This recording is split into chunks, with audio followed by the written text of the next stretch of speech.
In this lesson, we'll learn how we can create document templates that can be used as a basis for future files.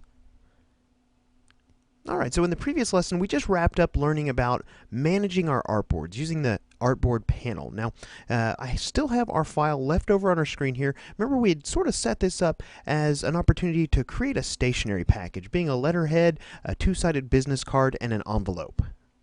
Now, I'm sure we've all heard the word template before, so Illustrator actually includes the ability to create templates out of documents that can really save you some time in your day-to-day workflows. So let's think about the time we spent setting up this particular document in front of us. We spent, a fair amount of time creating artboards, positioning artboards, reordering those artboards, all within our document here just to create a stationery package. So wouldn't it be nice to maybe save this document as a template that we could use for any client we might have that needs a stationery package?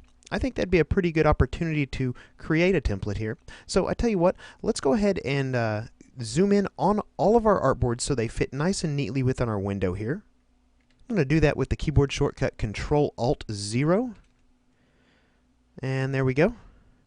Alright, so we're going to make a very basic template out of these artboards right here. Now, we haven't put anything else into this document besides the artboards, but to create this template, let's come up here to File, and we're going to choose Save as Template right here.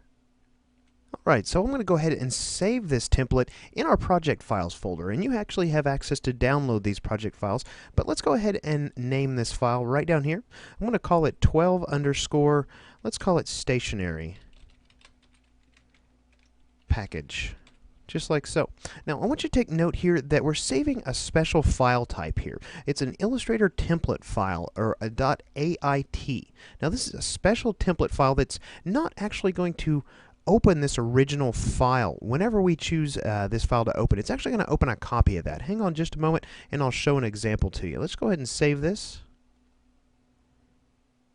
And let's just say we wanted to go ahead and create a new stationery package based on that template we just made. So let's come up here and go to File, and we're going to choose New from Template. And when this dialog comes up, let's come in and select that new template we just created. That's 12 stationery package.ait. And let's go ahead and hit New. Alright, so I've got a new document here in my tabbed windows, and I want you to take note here that in the tab on this document it says Untitled 14. So this is not actually that exact same document. We've opened a copy of this document. Now we're free to come in here, create graphics, do whatever we need to do to create this stationery package, and then save it as a new file. We're not going to damage our original template. Now I want you to also take note here that when I created this new file from that template, it also took into consideration the zooming or the magnification that I had set here. Now remember, I had zoomed in to where all of our artboards fit into the window. So a template will even remember that. So we've created this basic template with just artboards, but a template can really hold so much more and remember so much more for you than just your artboards and your magnification level. So let me show you another example here. Now, before this lesson started, I went ahead and took this very basic stationery package template and created some artwork on top of that. Let me go ahead and show it to you. I've got it open here. If you want to look at it in the project files, it's called 12 Woody's stationery.ait. I've actually saved another template file just with this stationery package and this artwork. Let me go ahead and close this out and show you what we can do now. Let's say we've created a stationery package for this Woody's barbecue, and we've created it with a business card for a specific individual. But now we need to make a business card for a new individual. So let's just go ahead and create a new file from that template by going to File and choosing New from Template. And I'm going to go ahead and select this Woody's stationery.ait right here. We'll hit New. And again, notice Illustrator creates this new document that is based on that template. So we're not going to damage that template at all in making changes to this. So now at this point, if I needed to go ahead and make a new business card, I could come down here, zoom in on my business card, and go ahead and change the name, maybe the position of the individual, and export this out or save this as a new file or even a PDF if they're needing a new business card printed.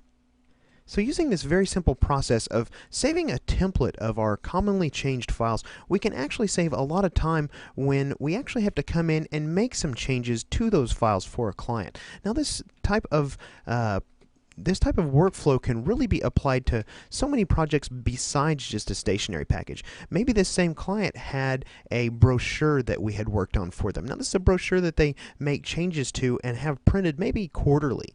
So we save a template of the brochure so we can come in and make some changes to it and then have it sent over to our printer again. Let me just take a look here. I'll go ahead and make a new file from template.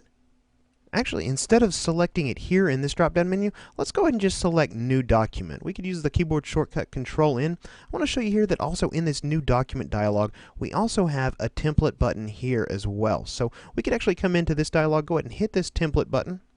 And when this dialog opens, go ahead and browse over to this woodiesbrochure.ait. And I'm going to go ahead and select that here. You'll see a preview of that here. And let me go ahead and hit New.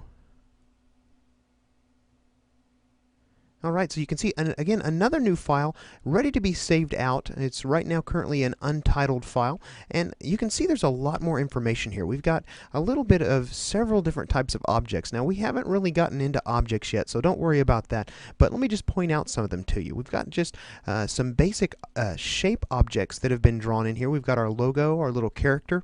We've even got a little ellipse with a fill applied to it for the sun, and even some cloud shapes. Now, we've also got some what are known as guides here within this artboard as well. So not only is Illustrator going to remember the size of our document and the magnification level, but we've also got it remembering our guides as well as any graphics we place within our document. So now we could come in here and design this brochure for our client. Maybe we've got some graphics that we reuse in this brochure and we drag them off to the side. So whenever we come in to make a new version of this brochure, maybe we reorganize those or reshuffle those within the brochure and move around the text boxes for the different types of information that we're displaying. So really there's a lot of versatility here. Your templates can also remember things like rulers and ruler origins. They can remember custom swatches and colors that you have created within a document, styles, special brushes, symbols, actions, and even graphic styles. So there's a lot of different things that your template can remember for you. So think of different ways in your own workflow that you might be able to integrate some templates that might speed up the process of either making changes to files for clients or creating new files. In the next lesson, we're going to pick up where we're leaving off here, and we're going to talk a little bit about how Illustrator handles rulers.